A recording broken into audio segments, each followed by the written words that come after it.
apa yang kita lakukan atau kajian yang akan diberikan Ustaz beberapa saat lagi menjadi lipatan keberkahan dan pahala bagi kita di bulan Ramadan ini, insyaallah. Bapak Ibu, sebelum dimulai mungkin kami mengingatkan yang pertama, mohon untuk bisa di-mute ya suaranya, walaupun nanti kita akan kontrol juga secara terpusat. Yang kedua, bagi rekan-rekan khususnya akhwat gitu ya, mohon untuk videonya sebentar bisa di close. Berikutnya bagi Bapak Ibu semua, ini kesempatan yang sangat baik, kita ikat ilmu yang Ustaz akan sampaikan dengan menuliskannya, mencatatkannya. Maka bisa dipersiapkan alat tulisnya, buku catatan, sehingga tadi yang Ustaz sampaikan bisa kita simpan dan insya Allah kita amalkan. Terakhir seperti itu, Ustaz jazakallahu khair telah bergabung bersama kita. Insya Allah 1 jam ke depan Ustaz seperti biasa kita akan mendapat materi dari Ustaz, dan setelah itu kita akan melaksanakan tanya jawab. Bagi rekan-rekan yang ingin tanya jawab nanti bisa langsung disampaikan di kolom chat gitu ya. Silakan diketik nama dan asal lalu pertanyaannya. Begitu dari kami, Ustaz barakallahu fikum, kami persilakan Ustaz. Bismillahirrahmanirrahim. Assalamualaikum warahmatullahi wabarakatuh. Alhamdulillahi ala ihsani wa syukru lahu ala taufiqihi wa amtinani wa asyhadu an la ilaha illallah wahdahu la syarika lahu ta'ziman li sya'ni wa asyhadu anna Muhammadan abduhu wa rasuluhu da'ila ridwani. Allahumma salli alaihi wa ala alihi wa ashabihi wa ikhwani. Ikhwan akhwat, bapak-bapak dan ibu-ibu di Jami' Al-Azhar yang dirahmati oleh Allah Subhanahu wa taala. Demikian juga para pemirsa yang dirahmati Allah Subhanahu wa taala. Pada kesempatan bahagia ini kita akan bahas tentang para penghuni surga. Yang saya maksudkan kali ini adalah para penghuni surga yang khusus Allah sebutkan dalam surat Ali Imran ya, ayat 132 sampai ayat 136 ya. Orang-orang spesial yang Allah puji mereka, dan Allah sebutkan secara khusus, Allah sifati mereka dengan al-muttaqin, orang yang bertakwa. Allah sifati mereka dengan al-muhsinin, orang-orang yang berbuat ihsan ya. Dalam ayat yang lain Allah sifati mereka dengan orang-orang yang beriman. Ya, kita akan bahas ayat-ayat ini. Semoga kita ya dengan penuh keterbatasan ini bisa termasuk dari mereka, yaitu orang-orang yang dipuji oleh Allah Subhanahu wa taala dengan pujian-pujian yang begitu banyak ya. Disebut sebagai bertakwa, disebut sebagai beriman, disebut juga sebagai muhsin. Baik, kita masuk pada ayat yang pertama, ayat 132 ya. Kata Allah Subhanahu wa taala, wasari'u ila maghfiratin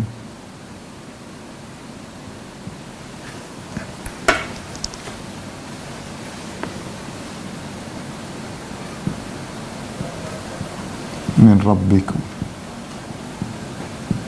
jannatin arduha samawati wal ard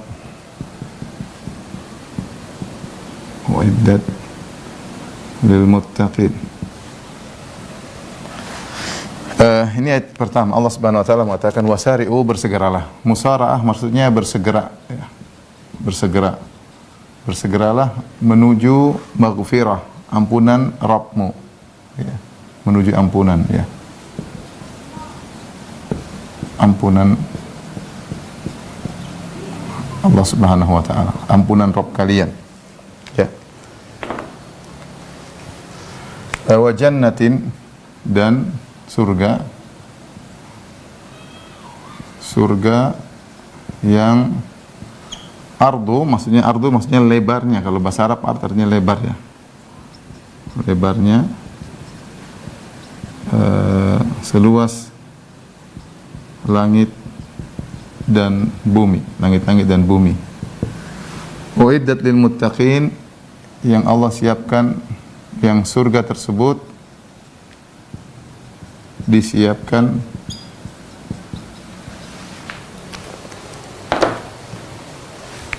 untuk orang-orang yang bertakwa, untuk orang-orang yang bertakwa Itu para penghuni surga. Nanti akan kita sebut sifat-sifatnya apa.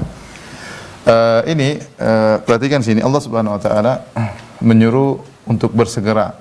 Dan kita tahu dalam Al-Qur'an kalau sudah berbicara tentang amal soleh, Allah selalu berbicara dengan segera ya, seperti wasari'u, kemudian kata Allah Subhanahu wa taala wastabiqul khairat, berlomba-lombalah. Demikian juga dalam ayat yang lain sabiqu ya.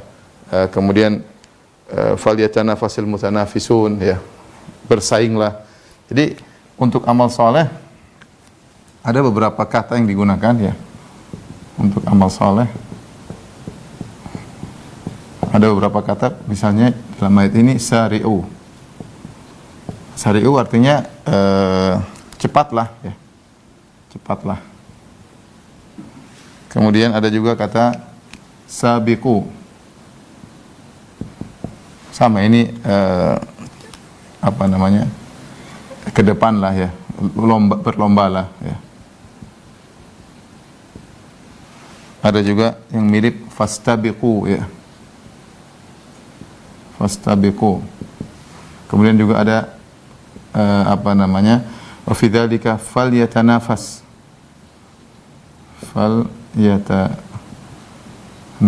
mutanafisun. Falyatanafasil maksudnya artinya adalah bersainglah ya. Bersainglah.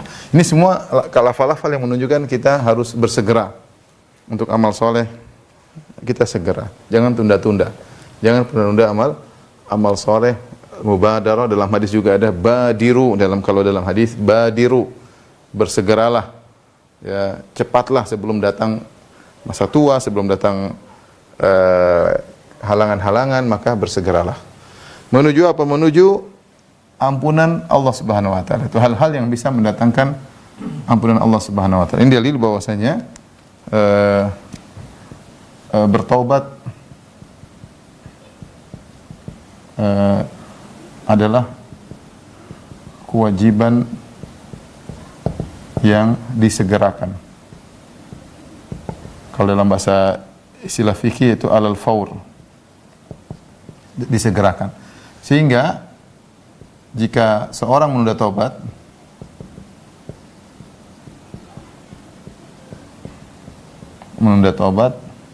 dia berdosa. Iya, berdosa. Jadi taubat itu harus segera, tidak boleh kita tunda-tunda. Kapan kita melakukan kemaksiatan, kita jangan ragu-ragu, langsung kita bilang astagfirullah tubu ilaih. Contoh sederhana, kita lagi mungkin yang sering kita lakukan, kita lagi nonton YouTube, tahu-tahu ada iklan cewek misalnya yang haram untuk kita lihat, dan itu terlalu banyak di seliweran di YouTube atau di Facebook, maka segera kita bilang astagfirullah. Jangan tunda-tunda, bilang astagfirullah ya. Ya, jangan sampai karena kebiasaan sehingga kita lupa untuk minta ampun kepada Allah Subhanahu wa taala. Kemudian wa jannatin arduha samawati wal ard. Bersegeralah menuju surga Allah yang lebarnya seluas langit dan bumi. Jadi para ulama berbicara tentang apa maksud arduha ya. Arduha dalam ayat yang lain ada yang mirip, kata Allah Subhanahu wa taala dalam surat Al-Hadid. Dalam surat Al-Hadid kata Allah, sabiqu ila maghfiratin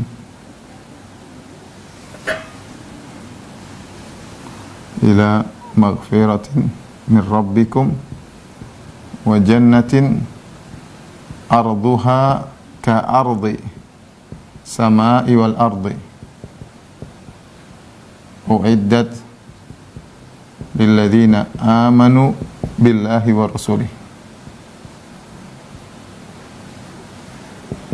Dalam ayat yang lain kata Allah dalam surat hal yang mirip dengan ayat ini, sabiqu ila maghfiratin, bersegeralah menuju ampunan Allah dari Rabb kalian, wa jannah, bersegeralah menuju surga, arduha yang lebarnya ka ardi ya. Jadi ada lafal ka. Maksudnya yang lebarnya seperti ya. Jadi ini arduha samawati wal ardu, lebarnya langit dan bumi, ternyata dalam ayat yang disebut maksudnya seperti, mirip ya. Arduha secara bahasa Arab artinya lebarnya ya.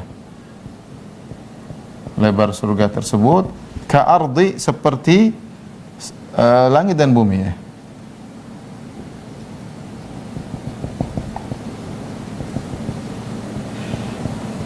Apa maksudnya lebarnya seperti langit dan bumi? Ada yang mengatakan artinya hanya pendekatan saja, bahwasanya surga itu sangat luas. Surga itu sangat luas sehingga Allah tidak berbicara tentang panjangnya, baru berbicara tentang lebarnya saja seperti langit dan bumi. Siapa yang mengatakan seakan-akan langit didatarkan oleh Allah, bumi didatarkan oleh Allah Subhanahu wa taala, maka panjang langit dan bumi tersebut itu baru lebarnya surga. Itu baru lebarnya surga, menunjukkan surga itu sangat-sangat luas. Oleh karenanya disebutkan dalam hadis tentang orang yang terakhir masuk surga, yaitu adna ahlil jannati manzilah, orang yang paling rendah kedudukannya di surga. Ketika dia dikeluarkan dari api neraka, dia sudah masuk neraka terlebih dahulu, kemudian dia keluar, kemudian Allah Subhanahu wa taala mengatakan idhhab fadkhulil jannah, sekarang kau masuk surga. Maka dia pergi menuju surga, yukhayyalu ilaiha annaha mal'a, tiba-tiba Allah membuat dia menghayal seakan-akan surga sudah penuh. Maka dia bilang, ya Allah, ya Rabbi, wajadtuha mal'a, ya Rabb, sudah enggak ada tempat, surga sudah penuh. Kata Allah, idhhab fadkhulil jannah, pergilah kau masuk surga. Dia sampai pergi lagi, ya Allah, gimana? Wajadtuha mal'a, sudah penuh. Sampai 3 kali dia pergi, kata dia, wajadtuha mal'a, ya Allah, sudah penuh. Gimana saya masuk? Padahal belum penuh, dia cuma mendengar suara-suara dari luar, bagaimana orang bergembira, berbahagia, dia sudah di pintu surga. Dia belum masuk tapi dia kira sudah penuh. Maka Allah berkata, apakah kau ridha jika aku berikan lakad dunya wa asyratu amsalihha? Innalakad dunya wa asyratu amsalihha. Bagaimana kalau aku berikan kepada engkau dunia dan 10 kali lipat, ya, dunia. Dia mengatakan, ya Rabbi atahza bi wa anta rabbul alamin. Ya Rabbku, kau ngejek aku, engkau Tuhan. Aku ini mau dapat surga seperti 10 kali dunia, aku berhak dapat surga 10 kali dunia, ya. Maka Allah mengatakan, aku tidak bercanda, aku tidak mengejek, ya. Wa inni ala ma asya'u qadir. Aku mampu melakukan apa yang aku kehendaki, ya. Maka ini menunjukkan bahwasanya penghuni surga yang paling rendah, ya. Penghuni surga yang paling rendah, dia mendapatkan surga 10 kali lipat dunia ini. 10 kali lipat. Itu dunia sudah sangat luas. Dunia sangat luas. Itu baru satu penghuni surga. Dan dia adalah penghuni surga yang paling rendah, yang keluar dari neraka paling terakhir, yang mau surga paling terakhir. Itu dia mendapatkan wilayah kekuasaan 10 kali lipat dunia ini. Bagaimana lagi dengan yang lainnya, dan betapa banyak penghuni surga dan betapa luas surga tersebut. Makanya kata sebagian ulama, Allah menggunakan lafal ard karena kita sesuatu itu ada ardun, ada tul. Kalau ardun artinya lebar, tul artinya panjang. Nah, Allah hanya menyebutkan ardun, yaitu lebar doang, sudah seperti langit dan bumi. Bagaimana lagi dengan panjangnya? Intinya surga itu sangat luas, ya. Dan Allah suruh bersegera menuju surga. Jangan telat-telat, jangan lambat-lambat. Dalam satu hadis ketika dalam pertempuran, ada Rasulullah SAW memberi semangat kepada para sahabat dalam pertempuran melawan orang kafir ketika itu dalam jihad. Maka Rasulullah berkata, "Qumu ila jannatin arduha samawati wal ard." Bangkitlah menuju surga yang seluas langit dan bumi. Ada seorang sahabat sedang makan korma, dia berkata, "Ya Rasulullah, jannatun arduha samawati wal ard." Ya Rasulullah, surga yang seluas langit dan bumi? Kata Rasulullah, "Na'am, iya benar." Kata dia, bakhin itu bahasa Arab artinya wow, luar biasa, ya. Maka dia sambil memegang kormanya, dia mengatakan, la in hayitu hatta akula tamarati hadhihi innaha la hayatun tawilah. Kata dia, kalau saya harus hidup nunggu saya makan selesai korma ini seluruhnya, terlalu lama hidup saya. Saya ingin segera masuk surga. Maka dia pun buang korma yang ada di tangannya, maka dia pun bertemu dan akhirnya mati syahid. Intinya seorang semangat untuk menuju surga, Allah memberikan iming-iming, ya, agar seorang tahu bahwasanya kalau dia masuk surga dia benar-benar menjadi seorang raja. Makanya dalam Al-Qur'an Allah mengatakan, wa idza ra'aita thamma ra'aita na'iman wa mulkan kabira. Kalau kau lihat di surga, kau akan melihat kenikmatan, na'iman. Dimanapun surga, kau lihat kanan, kiri, atas, bawah, semuanya nikmat. Tidak ada yang menyedihkanmu, tidak ada yang mengkhawatirkanmu. Semua yang kau lihat kenikmatan. Mau lihat tanahnya kenikmatan, mau lihat pohonnya kenikmatan, melihat apapun yang kau lihat di surga, semuanya kenikmatan, semuanya kelezatan. Memandang di surga itu sudah kelezatan tersendiri. Semua yang dipandang adalah kenikmatan.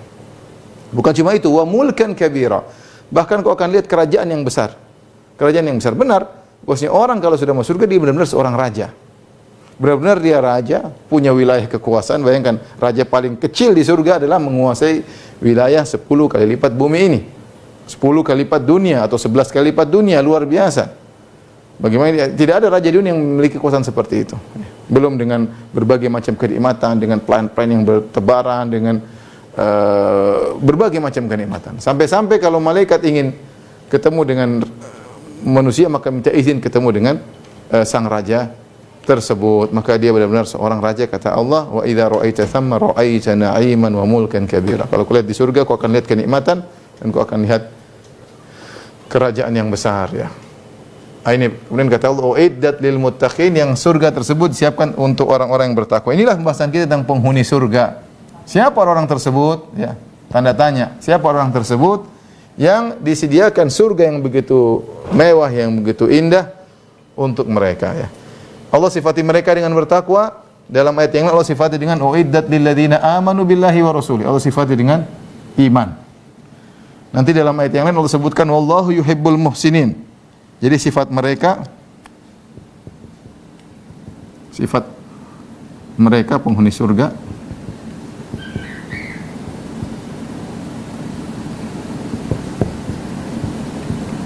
ada 3, ya. Tadi Allah sebutkan al-muttaqin ya. Lil muttaqin, orang bertakwa. Kemudian dalam ayat juga wallahu yuhibbul muhsinin. Orang-orang yang muhsin, yang ihsan. Nanti kita akan jelaskan apa itu maksud ihsan. Kemudian dalam surat Al-Hadid dengan makna yang semirip, uiddat lil ladzina amanu billahi wa rasulihi, yaitu al-mu'minun. Mu'minun, orang-orang yang beriman. Inilah sifat-sifat mereka. Ini sifat yang Allah sebutkan kepada mereka. Nah, apa sih amalan mereka? Timbul pertanyaan, apa amalan mereka? Sebelum kita masuk pada apa amalan mereka, apa sih amalan mereka ini apa aja?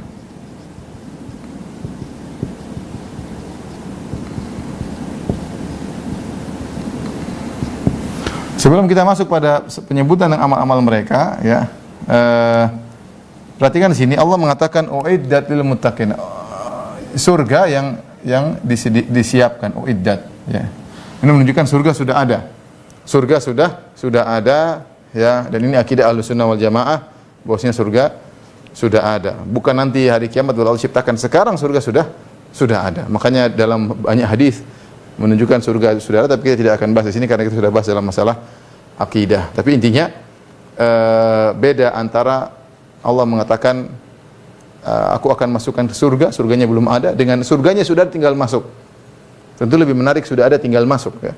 Seperti kalau ada bos mengatakan kepada anak buahnya, kamu, ya, kalau kamu kerja dengan baik, saya akan belikan kamu mobil. Kalau kamu bekerja dengan baik. Satunya lain lagi, kamu kalau kerja baik, kamu tinggal naik mobil, ini mobil sudah ada, kuncinya sudah ada. Mana lebih semangat? Lebih semangat kalau mobilnya sudah ada kuncinya, tinggal dikasih, tinggal naik, ya. Nah, surga demikian, ini analogi sederhana. Surga sudah ada, tinggal dimasukin saja. Makanya di bulan Ramadan kan disebutkan, idza jaa Ramadan futihat abwabul jannah. Jika datang bulan Ramadan dibuka pintu-pintu surga. Berarti sudah ada, sudah dibuka pintu surga, sehingga menjelaskan orang mudah sekali mau surga di bulan Ramadan karena pintu surga sudah dibuka. Tapi kita akan bahas tentang sifat-sifat orang-orang bertakwa, orang-orang muhsinin, orang-orang mukminin dalam ayat-ayat selanjutnya. Tolong dihapus.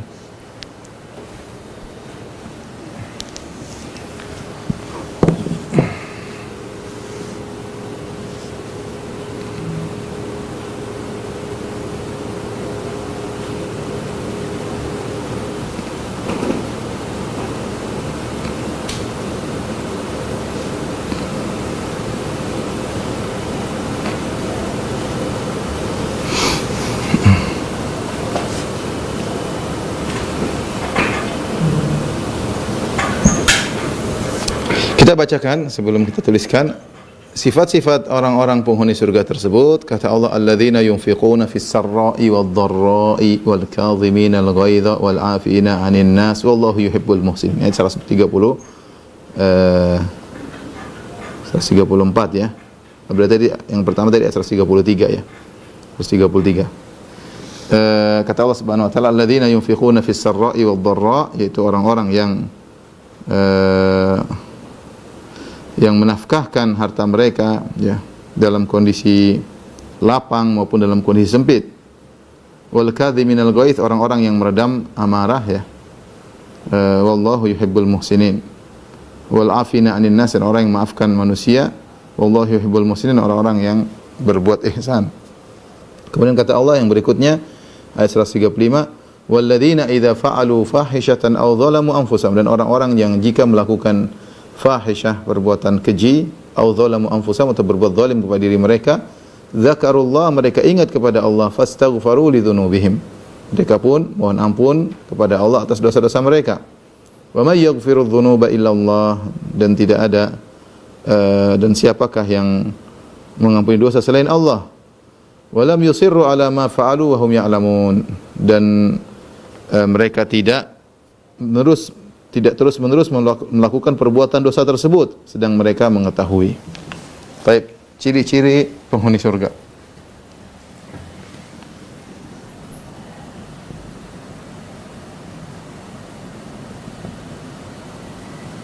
Allah sebutkan beberapa ciri. Yang pertama, berinfak. Allah Subhanahu wa taala berfirman, alladzina yunfiquna fis sarra'i wad dharra. Alladzina yunfiquna fis sarra'i wad dharra. Ini yang pertama, yang berinfak. Yang kedua adalah meredam amarah. Kata Allah Subhanahu wa taala, wal kadhiminal ghaidh.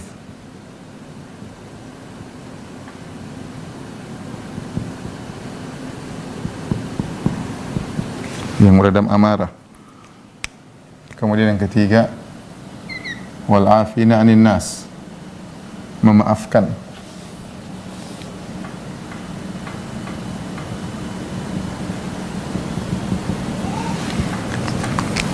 Allah Subhanahu wa taala, wal afina 'anil nas, wallahu yuhibbul muhsinin. Kemudian yang keempat, jika berdosa, yang keempat, jika berdosa langsung istighfar.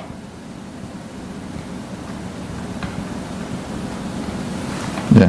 Walladzina idza fa'alu fahishatan aw dzalamu anfusahum dzakarullah. Ya.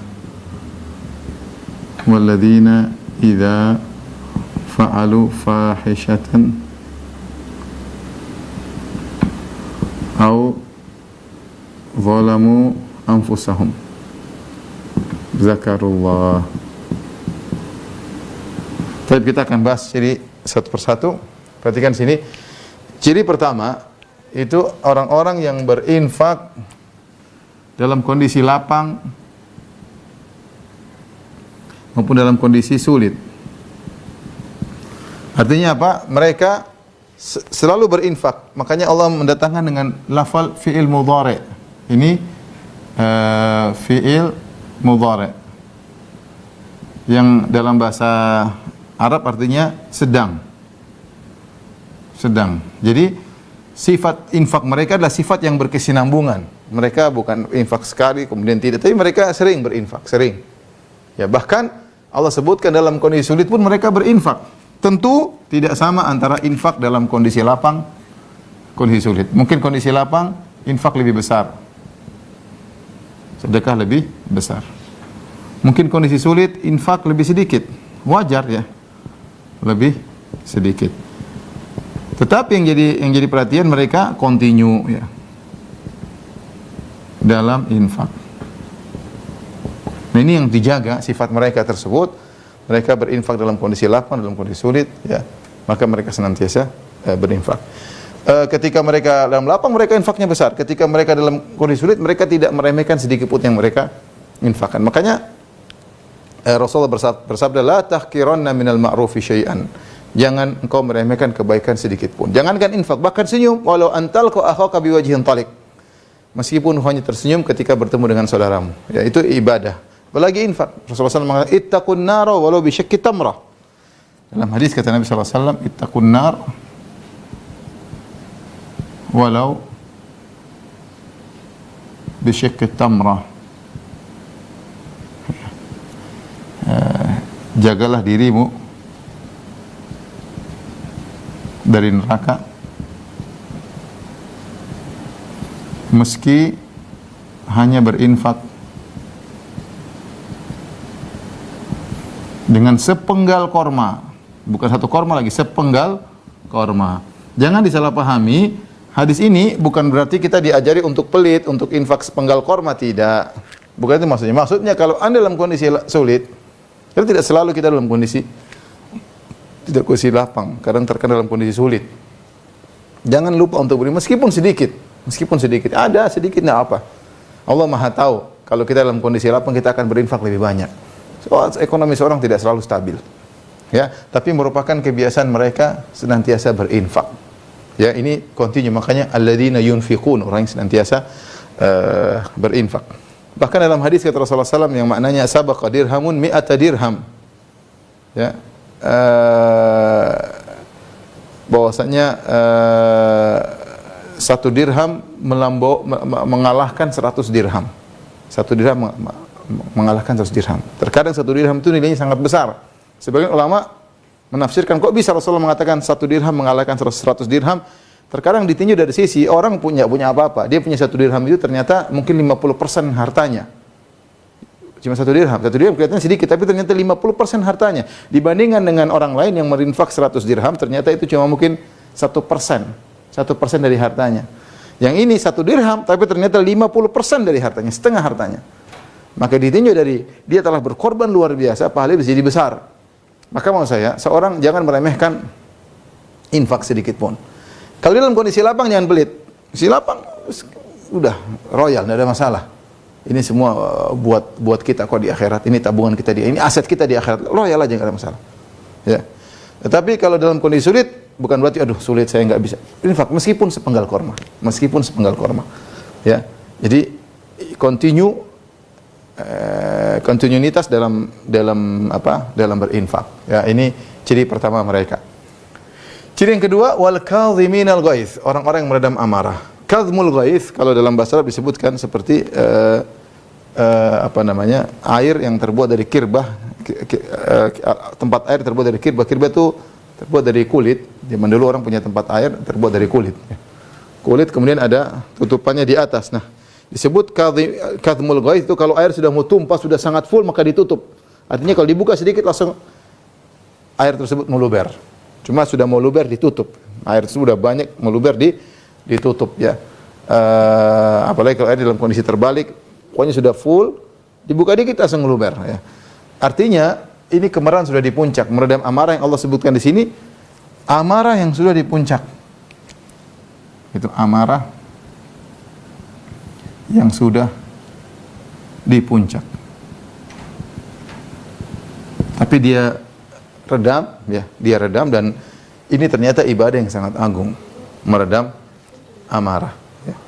Oleh karenanya dalam satu hadis ya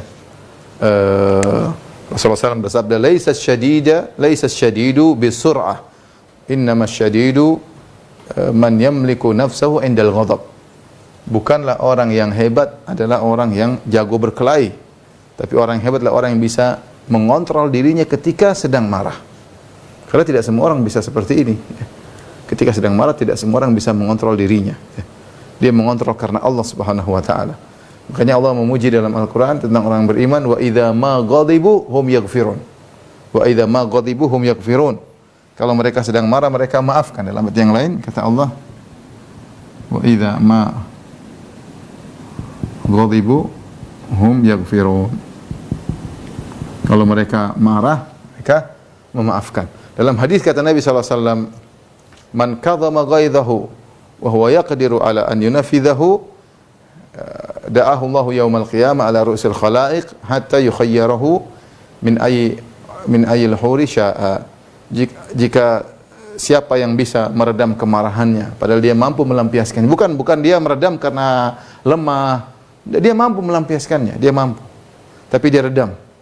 Apa balasannya? Padahal dia mampu melampiaskannya. Apa balasannya? Allah akan panggil dia pada hari kiamat di hadapan khalayak sampai Allah menyuruh dia memilih bidadari mana yang dia sukai. Allah menyuruh dia memilih bidadari mana yang dia sukai. Subhanallah, betapa besar pahala orang yang meredam amarah. Ya. Maka ikhwan, saya sering sampaikan bahwasanya bukan merupakan suatu ibadah cuma kita baca Quran, kemudian salat, haji, umrah. Ini meredam amarah juga ibadah yang mulia. Ibadah yang sangat mulia. Betapa banyak kehancuran gara-gara amarah. Keluarga hancur gara-gara amarah. Istri terjadi perceraian gara-gara amarah. Ribut antara anak dan orang tua gara-gara amarah. Ribut antara kakak beradik sampai mungkin lebih parah itu gara-gara amarah sama tangga. Bahkan negara dengan negara bisa jadi gara-gara amarah. Klub dengan klub kita lihat gara-gara amarah. Ribut gara-gara klub bola saja sampai ada yang mati gara-gara hal yang konyol. Semuanya karena apa? Karena amarah, ya. Karena amarah. Maka seorang bertakwa kepada Allah, dia tahu bahwasanya meredam amarah itu ibadah. Maka perlu dicatat sini agar kita tidak lupa. Ingat, meredam amarah adalah ibadah.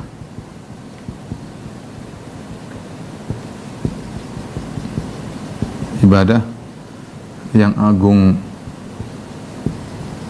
Ya, ini harus benar-benar dicatat. Meredam amarah itu ibadah yang agung, bahkan ciri penghuni surga.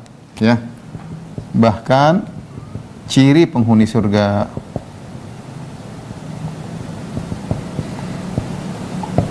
Baik. Untuk bahasan ini panjang lebar, tapi kita lanjutkan bahasan berikutnya. Sifat ketiga dari orang-orang yang muttaqin, yang muhsin mukminin adalah memaafkan. Wal afina anin nas. Ini lebih berat lagi, ya. Bukan hanya sekedar meredam amarah. Ya, ada kondisi kita meredam amarah. Ini lebih hebat lagi. Ya. Ini meredam amarah plus memaafkan. Memaafkan. Dan kita tahu kapan kita punya kesempatan maaf, kapan kita bisa beribadah ini? Kapan bisa kita maafkan orang lain? Jawabannya ketika kita sedang dizalimi. Ketika kita sedang dizalimi. Nah, ini yang paling berat. Namanya orang kalau dizalimi pinginnya balas. Ya, pinginnya balas.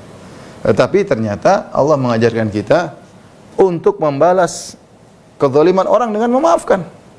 Maafkan. Ya. Allah berfirman, "Jazaa'u sayyi'atin sayyi'atun mithluha. Faman 'afa wa aslaha fajru 'ala Allah. Innahu la yuhibbudz zalimin." Kata Allah, balasan keburukan dengan keburukan semisalnya. Artinya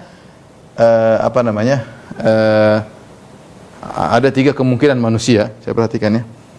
3 sifat manusia, 3 kemungkinan sikap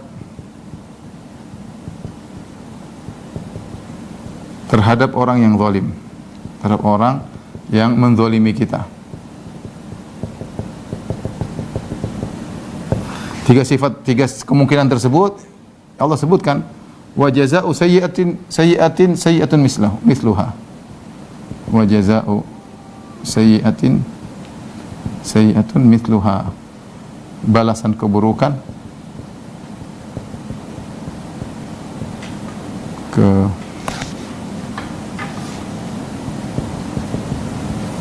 adalah keburukan semisalnya, yang sama. Kemudian kata Allah, wa man afa wa aslaha. Wa man afa wa aslaha fa ajru 'ala Allah. Ya, memaafkan.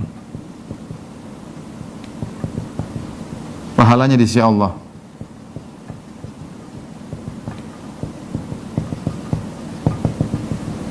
Yang ketiga, innahu la yuhibbudz zalimin.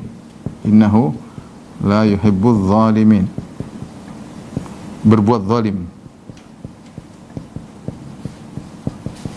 Ini 3 kemungkinan yang bisa kita lakukan terhadap orang berbuat zalim kepada kita. Yang pertama, ikhwan dan akhwat yang rahmati Allah, kita boleh balas. Kalau orang mukul kita, kita boleh mukul. Orang bilang kita misalnya keburukan, misalnya mohon maaf dia bilang misalnya akramakumullah, dia bilang kamu anjing, kita boleh balas, kamu juga anjing. Boleh, kita enggak berdosa. Pilihan pertama. Wa jazaa'u sayyi'atun mithluha, ya. Boleh kita balas sesuai dengan kezaliman yang dilakukan. Yang kedua, kita memaafkan. Ya, faman afa wa aslaha. Barang siapa bermaafkan dan berbuat baik ya, damai dan yang lainnya, dia maafkan, maka ini pahalanya besar. Yang ketiga, innahu la yuhibbudz zalim. Allah tidak menyukai orang yang zalim, dia berbuat zalim, yaitu membalas dengan lebih. Membalas dengan lebih. Ini 3 kemungkinan yang bisa dilakukan oleh seseorang. Tentu yang dianjurkan adalah yang ini, ya.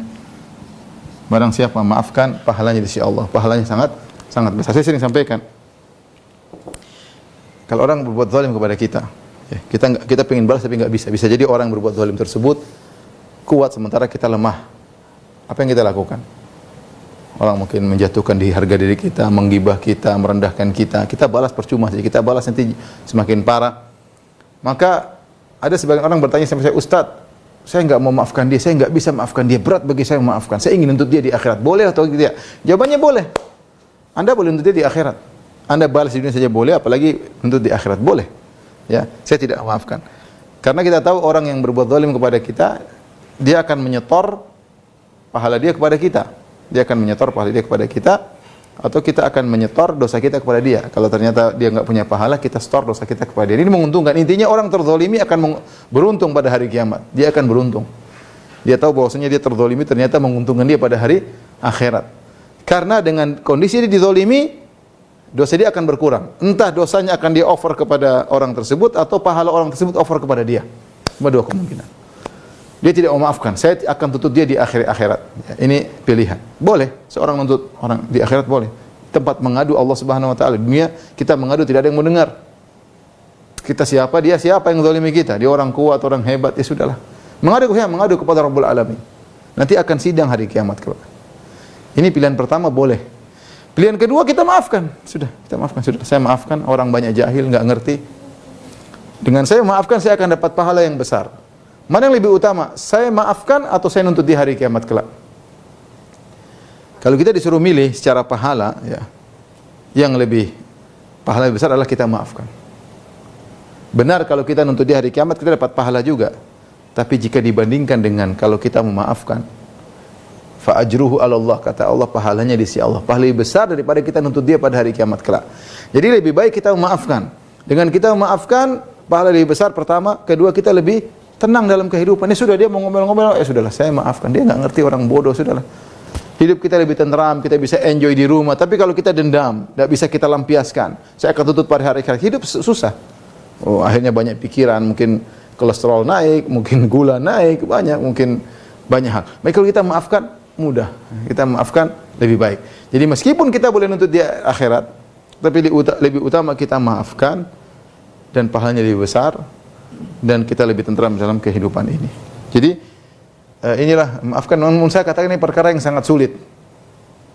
Dan kalau kita maafkan orang, di antaranya minimal Allah akan mengampuni dosa-dosa kita. Ya. Makanya kata Allah, ala falyasfahu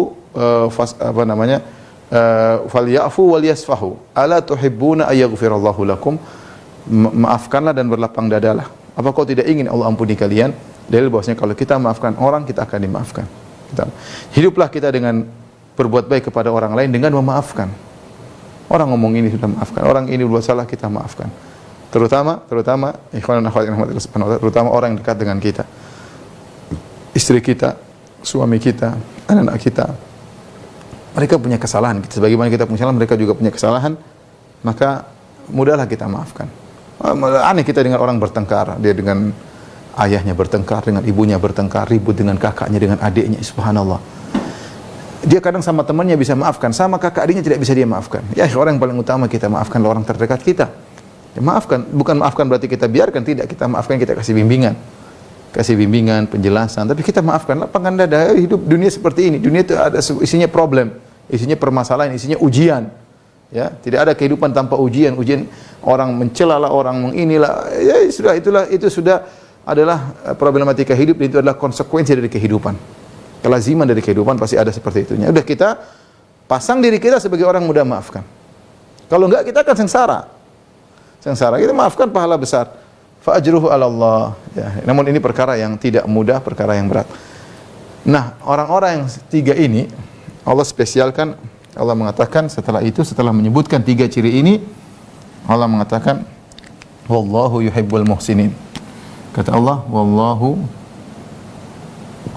yuhibbul muhsinin.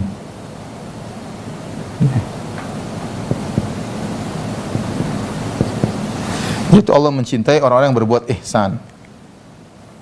Ihsan, ya, al-ihsan.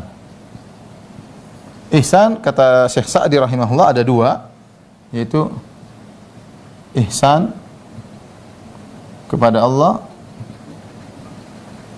ihsan kepada makhluk, kepada manusia. Ya. Ihsan kepada Allah maksudnya ihsan kepada Allah itu selalu merasa diawasi oleh Allah. Berbuat ihsan seperti dalam hadis ketika Nabi mengatakan anta'budallaha ka'annaka tarahu, engkau beribadah kepada Allah seakan-akan engkau melihat Allah, fa illam takun tarahu fa innahu yarak. Kalau kau tidak melihat Allah, yakinlah bahwasanya Allah melihatmu. Jadi makna ihsan adalah engkau selalu diawasi oleh Allah, merasa diawasi oleh Allah. Ihsan kepada manusia tadi, berbuat baik kepada mereka. Berbuat baik kepada mereka. Kepada mereka dengan apa? Infak, meredam amarah, dan memaafkan.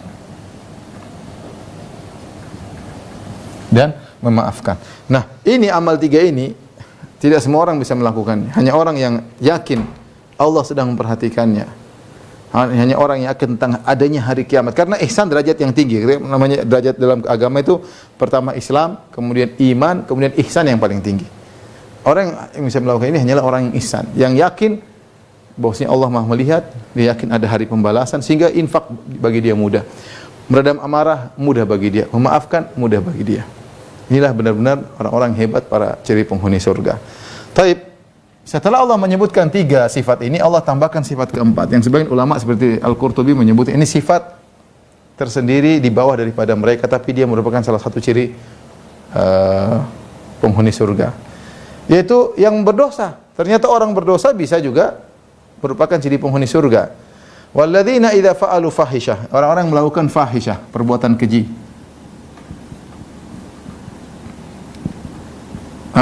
Ini maksudnya dosa-dosa besar. Dosa-dosa besar. Di antaranya zina. Sebagian ulama, sebagian ahli tafsir menafsirkan dengan di antaranya zina, ya, fahisyah, perbuatan keji. Au dzalamu anfusahum, atau menzalimi diri mereka sendiri. Ini dosa-dosa kecil. Artinya kalau mereka terjerumus dalam dosa besar, zina dan yang lainnya, atau melakukan dosa kecil, zakarullah, mereka ingat Allah. Ya. Fastaghfaru li dzunubihim, dan mereka segera istighfar kepada Allah Subhanahu wa taala, walam yusirru ala ma fa'alu hum ya'lamun. Ya. Kata Allah setelah itu, fastaghfaru li dzunubihim, ya. Wa may yaghfiru dzunuba illa Allah walam yusirru ala ma fa'alu wa hum ya'lamun. Mereka istighfar, langsung istighfar. Ini ciri-ciri mereka berkaitan dengan orang melakukan dosa. Walam yusirru, tidak terus-terusan bermaksiat, berdosa atas apa yang mereka lakukan. Wa hum ya'lamun, sementara mereka mengetahui. Mereka mengetahui. Ternyata ikhwan dan akhwat Allah Subhanahu wa taala, bukan syarat orang masuk surga tidak boleh berdosa, ya. Bukan syarat orang masuk surga tidak boleh berdosa. Mungkin berdosa. Ya. Asal dia bertobat kembali kepada Allah, dia akan bisa menjadi penghuni surga. Makanya Allah sebutkan di antara ciri-ciri penghuni surga, jika berdosa langsung beristighfar. Bahkan bisa jadi terjerumus dalam dosa besar. Bisa jadi penghuni surga pernah terjerumus dalam fahisyah, dalam dosa besar. Bisa jadi. Oleh karena Allah sebutkan di dalam surat Al-Furqan, kata Allah Subhanahu wa taala, "Walladzina la yad'u ma'allahi ilahan akhar wa la yaqtuluna nafsa allati harramallahu illa bil haqq wa la yaznun wa may yaf'al dzalika yalqa athama yudha'af lahu al-'adzabu yawmal qiyamati wa yakhlud fihi muhana illa man taba wa amana wa 'amila 'amalan salihan faulaika yubaddilullahu sayyi'atihim hasanat wa kana Allahu ghafurur rahima. Kata Allah Subhanahu wa taala, ciri-ciri penghuni surga ibadur rahman yaitu orang yang tidak pernah berbuat syirik kepada Allah, orang-orang yang tidak pernah membunuh orang lain, orang-orang yang tidak pernah berzina. 3 dosa besar, syirik, membunuh orang, zina. Kata Allah, "May yaf'al dzalika yalqa athama." Siapa yang melakukannya dia akan masuk neraka. Yudha'af lahul adzabu yaumil qiyamah, akan dilipat gandakan hukumannya, azabnya pada hari kiamat kelak, ya. Wa yakhlud fihi muhana, dan kekal terhina dalam neraka jahanam. Tapi setelah itu kata Allah, illa man taba, kecuali yang bertobat. Wa amana wa amila amalan salihan, bertobat, beriman, beramal saleh. Berarti orang yang pernah melakukan ini kalau dia bertobat dia masih bisa masuk surga. Makanya bukan syarat masuk surga tidak boleh melakukan dosa.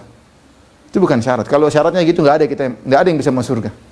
Dan juga bukan syarat masuk surga tidak pernah melakukan dosa besar. Bukan syarat juga. Bisa jadi orang terjumus dalam dosa besar, dia bisa masuk surga dengan syarat dia bertobat, segera bertobat. Ini Allah sebutkan, wa alladzina idza fa'alu fahisha, jika melakukan perbuatan keji, dosa besar di antaranya zina dan yang lainnya. Au dzalamu anfusahum, atau melakukan dosa-dosa kecil. Ini sebagian tafsiran, ya. Ada yang mengatakan au maknanya dan, walladzina idza fa'alu fahishatan, au maksudnya wa dzalamu anfusahum, karena orang berbuat dosa telah menzalimi dirinya. Setiap orang berbuat dosa disebut dia telah menzalimi dirinya. Kenapa dikatakan dia menzalimi dirinya? Karena dengan dosa-dosa tersebut dia telah berbuat zalim kepada dirinya yang harusnya dia merasakan kebahagiaan di dunia, dia membuat dirinya merasakan kesengsaraan di dunia. Orang berbuat zalim, berbuat dosa pasti sengsara. Kelihatannya, nampaknya dia senang, tapi dia sengsara hatinya. Belum lagi dia menyengsarakan dirinya di akhirat. Merugikan dirinya, alladzina khasiru anfusahum, yang merugikan diri mereka di akhirat. Dia menyiksa, menzalimi dirinya dengan melepaskan kebahagiaan di dunia, karena orang bermaksiat pasti sengsara. Meskipun dia kelihatannya senang-senang, berzina, minum khamar, happy-happy, tapi hatinya sengsara. Pasti sengsara. Ya. Kalau mau tenang, ala bi dzikrillah tatmainnul qulub. Maka berzikir kepada Allah, ya. Jadi dia menzalimi dirinya. Belum lagi dia menzalimi dirinya kalau dia akhirat. Dengan dia bersenang-senang di dunia yang sebentar tersebut, akhirnya dia menghalangi dirinya dari kenikmatan abadi di akhirat. Dia menghalangi dirinya daripada kenikmatan yang sempurna di akhirat. Makanya orang berbuat dosa disebut orang zalim. Zalim pada dirinya sendiri. Dia zalim pada dirinya sendiri. Ya. Makanya au di sini sebenarnya mengatakan maknanya wa, dan. Tapi ada yang menafsirkan fahisha dosa besar, zalamu anfusahum dosa kecil. Tapi intinya mereka melakukan dosa, entah dosa besar entah dosa kecil, zakarullah, mereka langsung ingat Allah Subhanahu wa taala. Ingat Allah Subhanahu wa taala. Fastaghfiru li dzunubihim, langsung mereka istighfar. Wa may yaghfiru dzunuba illa Allah, siapa yang bisa memberi ampunan kecuali Allah. Walam yusirru, ini ciri mereka, walam yusirru, tidak terus-terusan dalam bermaksiat. Mereka segera kembali kepada Allah Subhanahu wa taala. Ini ciri penghuni surga. Ya, bukan terus ngeyel di atas maksiat, merasa aman, merasa santai, merasa tentram, merasa aman, ya. Saya sudah maksiat 100 kali enggak ada azab kok. Saya sudah maksiat 1000 kali saya masih kaya kok. Saya masih macam-macam saya lakukan, saya masih nyaman kok, ya. Lupa bahwa itu istidraj. Wa hum ya'lamun, sementara mereka mengetahui. Pendapat di antara maksudnya mereka mengetahui, pendapat yang disebutkan di antara para ulama itu mengetahui bahwa Rabb mereka Maha Pengampun.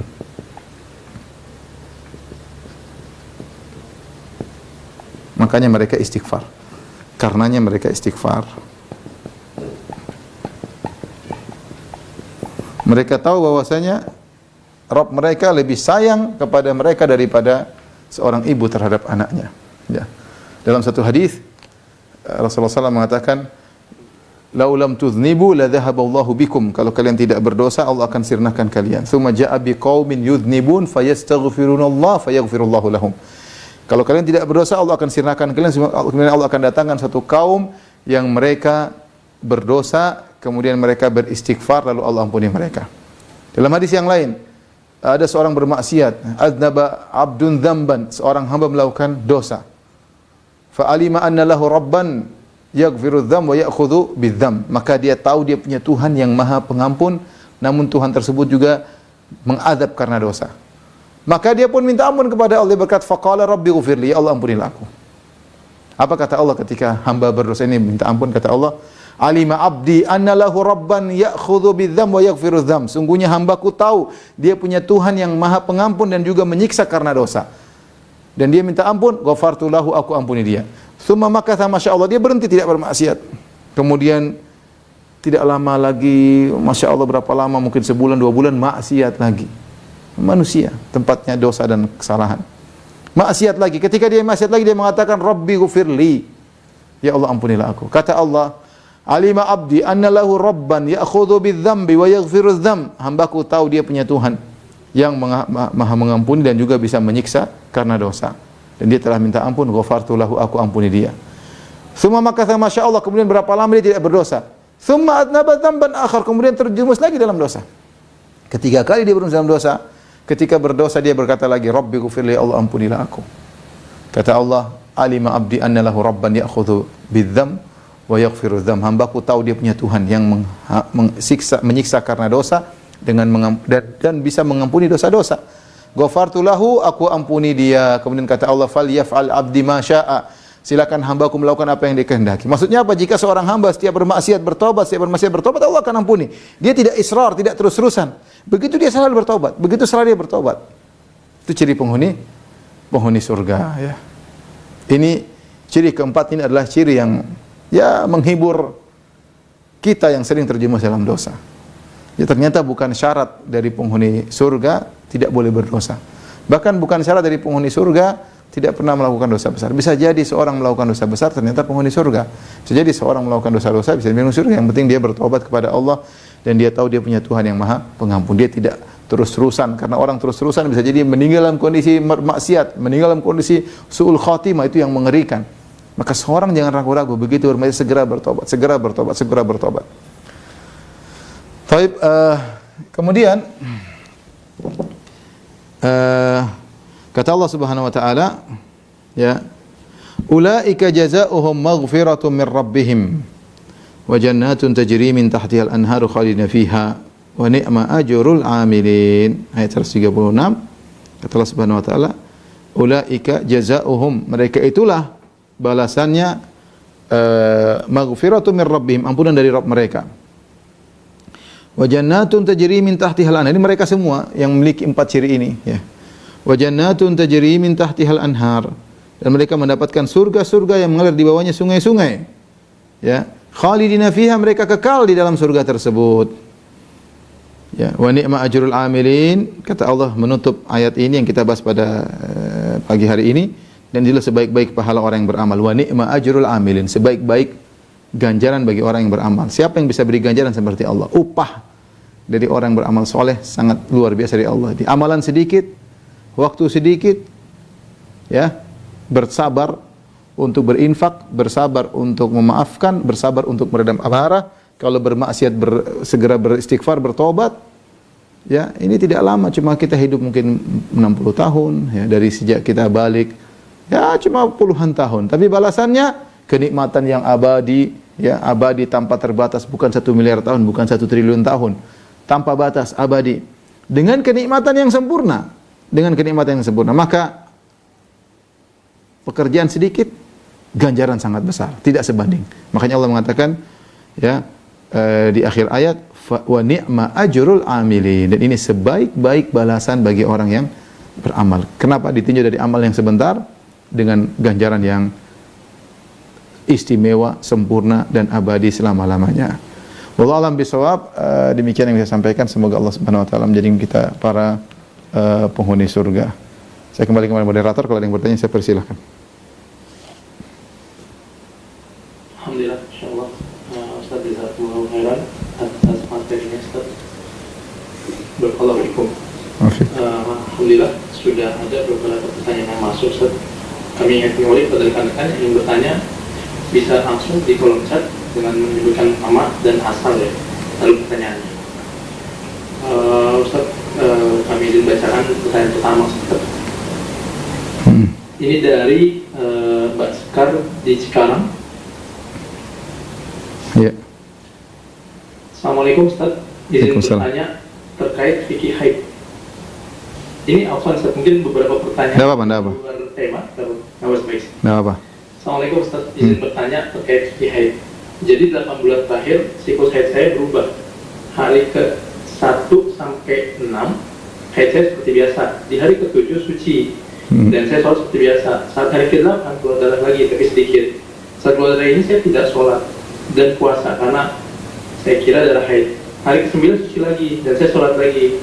Hal itu rutin terjadi dalam bulan Mei ini, Ustaz. Yang mau saya tanyakan, darah yang keluar setelah jeda suci sehari itu darah haid atau bukan? Mohon pencerahannya, Ustaz. Jazakallahu khair.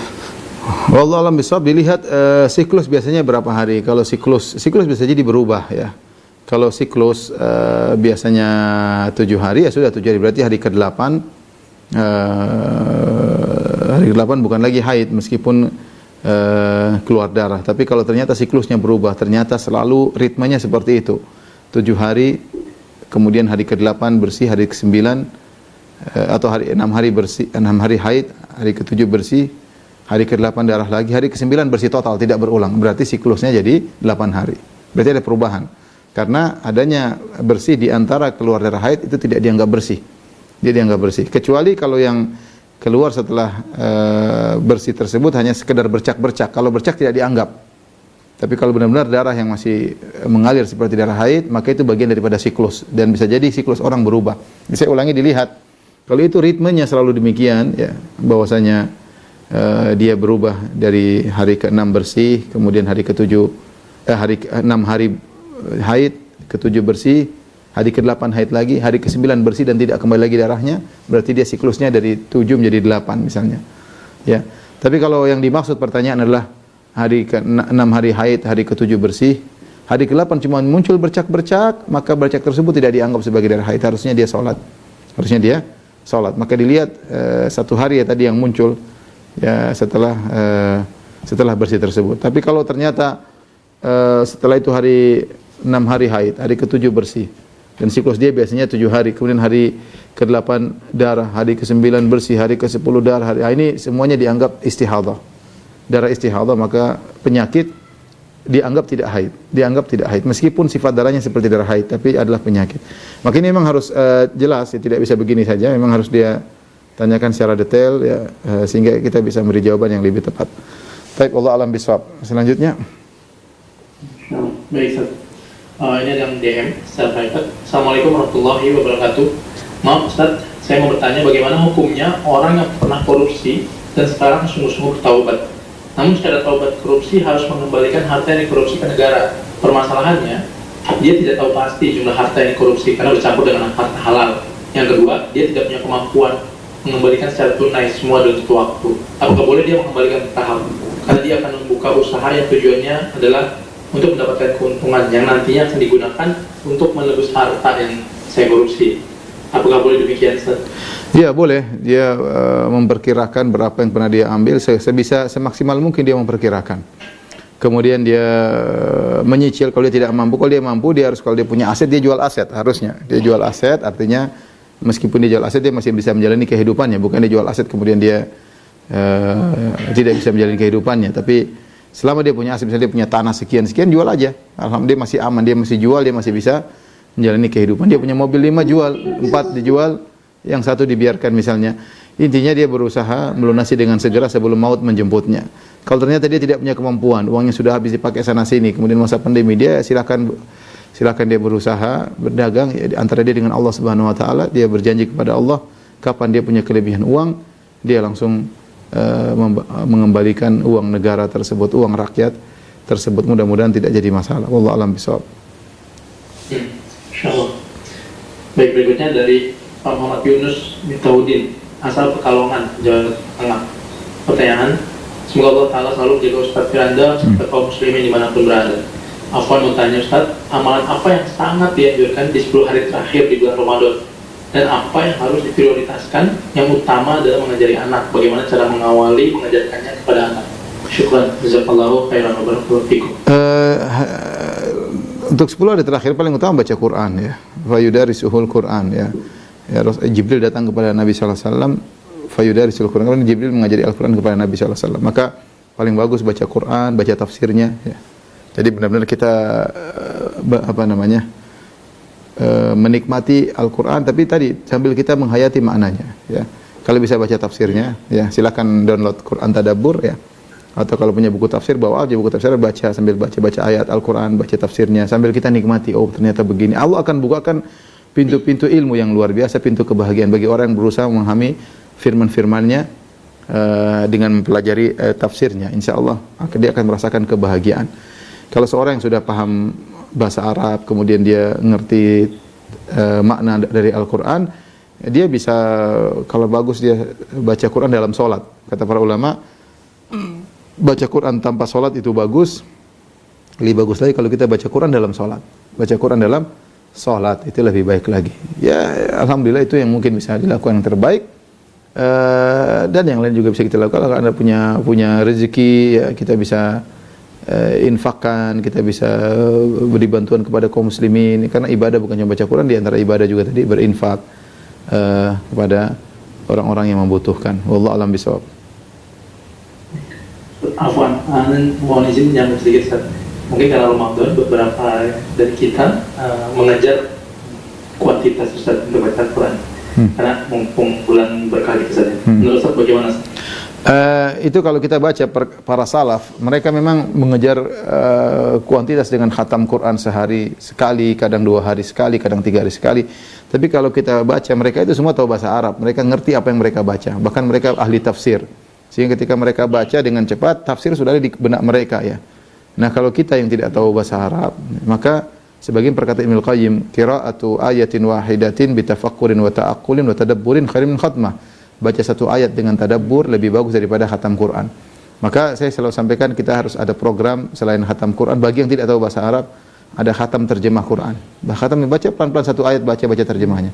Baca, tidak usah buru-buru. Allah Maha Tahu, yang penting waktu kita gunakan untuk Allah Subhanahu Wa Taala. Mungkin teman kita sudah khatam 3 kali, ya biarin aja kita khatam sekali, tapi terjemah juga kita khatam. Kapan kita bingung, tinggal pencet, ada aplikasi Quran Tadabbur, maksudnya apa sih ayat ini? Tinggal pencet, nanti ada penjelasannya. Ada penjelasannya. Wallahu a'lam bishawab. Itu lebih baik. Insyaallah. Baik, Ustaz. Berikutnya ini dari Ummu Kolbi, asal Tangsel. Pertanyaan Ustaz, bagaimana dengan dalil mengenai seorang manusia tidak akan menanggung dosa orang lain? Lalu kaitannya dengan transfer pahala orang yang dizolimi dan mengambil dosa orang yang dizolimi bagaimana? Ya karena dia menanggung perbuatannya sendiri. Bukan kalau dia zalimi orang, dia berbuat zalim kepada orang. Berarti dia harus menanggung akibatnya. Orang berbuat zalim itu dia tidak menanggung dosa orang lain, tapi dia mendapatkan hukuman. Nah, hukumannya itu bisa dalam bentuk dia transfer kebaikannya kepada orang yang dia zalimi kalau dia punya kebaikan. Fa in faniyat hasanatuhu, kalau ternyata kebaikannya enggak ada, ukhidat min sayyiatim faturihat alaihi. Maka dosa-dosa orang yang dia zalimi yang diambil dilempar kepada dia. Jadi dia dihukum, hukumnya seperti itu. Hukumannya dengan mentransfer kebaikan dia kepada orang yang dia zalimi, atau kalau tidak ada kebaikannya dengan menerima dosa orang yang dia zalimi. Jadi dia tidak menanggung dosa orang lain dalam artian tidak menanggung dosa itu kalau dia tidak ada sangkut paut dengan orang lain, dia nggak mungkin menanggung dosa orang. Misalnya ada seorang, dia sudah mendidik anaknya dengan baik, atau anaknya nakal, berzina, minum khamar, nggak urusan dia. Kecuali dia ngarahkan, kalau dia punya andil, punya saham, punya kontribusi dalam terjadinya kemaksiatan tersebut, dia akan tanggung. Tapi kalau dia nggak punya andil, nggak punya kontribusi, dia tidak akan tanggung dosa orang lain. Nah, orang berbuat zalim, dia bukan kontribusi lagi, dia melakukan kezaliman. Nah, hukumannya tadi dengan bentuk seperti tadi. Wallahu a'lam bishawab. Wallahu a'lam bishawab. Berikutnya dari Ummu asal Balikpapan. Afwan Ustaz, bagaimana caranya untuk bisa ikhlas ketika teman yang kita percaya menipu kita dalam usaha yang jumlahnya cukup besar atau miliaran? Jazakallahu khairan. Mana qadarullah ya, mau diapain? Itu dari takdirkan. Iya, mau diapain qadarullah. Kalau kita mau ikhlas ya gitu. Kalau kita enggak ikhlas ya nuntut. Kalau nuntut belum tentu dapat. Ya sudahlah, qadarullah. Ini sudah takdir, mau diapain? Mudah-mudahan mengurangi dosa-dosa saya. Mungkin saya usaha selama ini ada masalah atau yang lain, tapi ya, meskipun saya nggak ada dosa pun tetap aja mengangkat derajat. Intinya nggak ada yang paling bisa menghibur seorang kecuali qadarullah. Inna lillahi wa inna ilaihi raji'un. Qadarullah ma syafa'al. Alhamdulillah ala kulli hal. Itu yang bisa membuat kita lega ya. Semua sudah ditakdirkan ya. Ma asabaka lam yakun li ikhtiak. Apa yang menimpamu tidak akan meleset darimu. Ya. Allah alam bisawab. Berikutnya dari Mbak Dona asal Jakarta. Bismillah. Apakah kedudukan wanita dunia di surga kelak sama dengan bidadari surga? Dan apakah bila orang tua yang tidak mendidik anaknya dengan baik sesuai tuntunan agama dapat ditarik anaknya atau diminta pertanggungjawaban oleh anaknya sehingga orang tua belum bisa masuk surga? Jazakallah khair. Yang pertama, jika seorang wanita soleha seharusnya dia lebih tinggi derajat daripada bidadari, ya. Karena sebagian pendapat sebagian ulama dia lebih mulia daripada bidadari karena dia diuji di dunia dengan berbagai kesulitan, kesengsaraan, penderitaan. Maka kalau dia masuk surga dia lebih hebat daripada bidadari. Yang kedua, berkaitan dengan seorang yang terlanjur dulu mungkin ngajar anaknya enggak, dia baru sadar baru sekarang baru ngaji. Yang bisa dilakukan sekarang dia bertobat kepada Allah, kemudian dia berusaha mengajak anaknya kepada kebaikan semaksimal mungkin. Maka kalau ternyata anaknya tidak berubah, ya insya Allah dia tidak bertanggung jawab, karena dia sudah bertobat. Tapi tadi kesalahan yang dulu pernah dia lakukan dia tebus dengan pertama dia bertobat kepada Allah, yang kedua dengan berusaha menjelaskan kepada anaknya bahwasanya saya dulu salah, saya begini. Jelaskan dengan kesabaran semaksimal mungkin yang bisa dia lakukan. Kalau anaknya berubah, alhamdulillah di tangan Allah, hidayah di tangan Allah. Kalau tidak berubah, dia sudah melepaskan tanggung jawabnya. Insya Allah dia tidak dituntut pada hari kiamat kala. Tapi dia harus maksimal. Wallahu a'lam bishawab. Berikutnya Ustaz, saya langsung baca rangkaiannya aja Ustaz ya. Ya. Mau tanya Ustaz, apakah sama antara ciri yang sudah dijelaskan dengan ciri para penghuni surga Firdaus?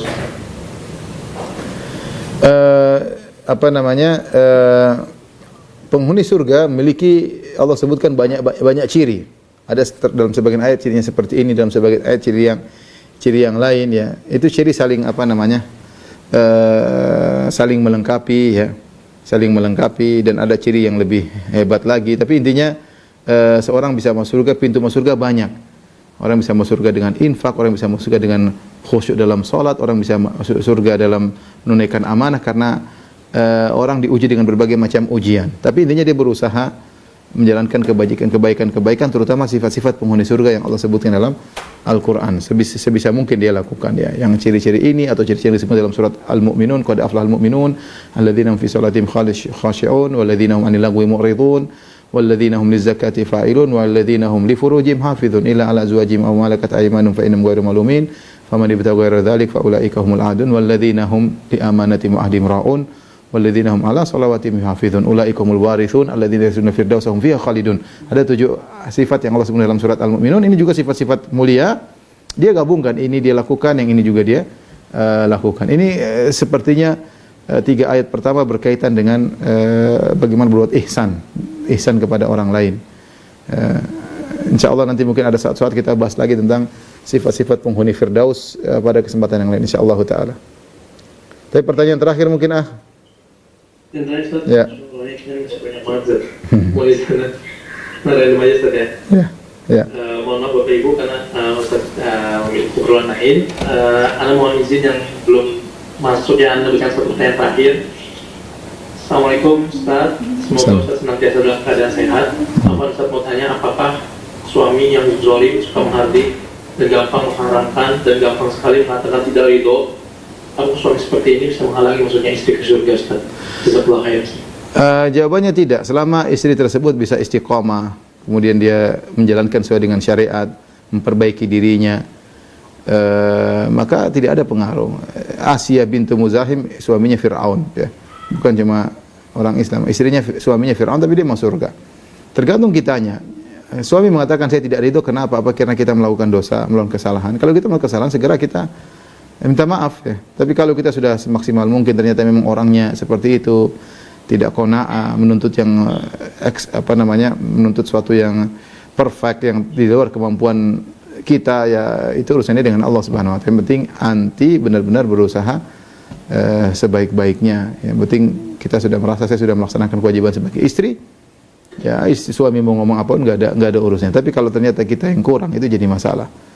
Allah alam bisawab, ini saja yang saya sampaikan. Kurang lebih saya mohon maaf. Wabillahi taufiq wal hidayah. Assalamualaikum warahmatullahi wabarakatuh.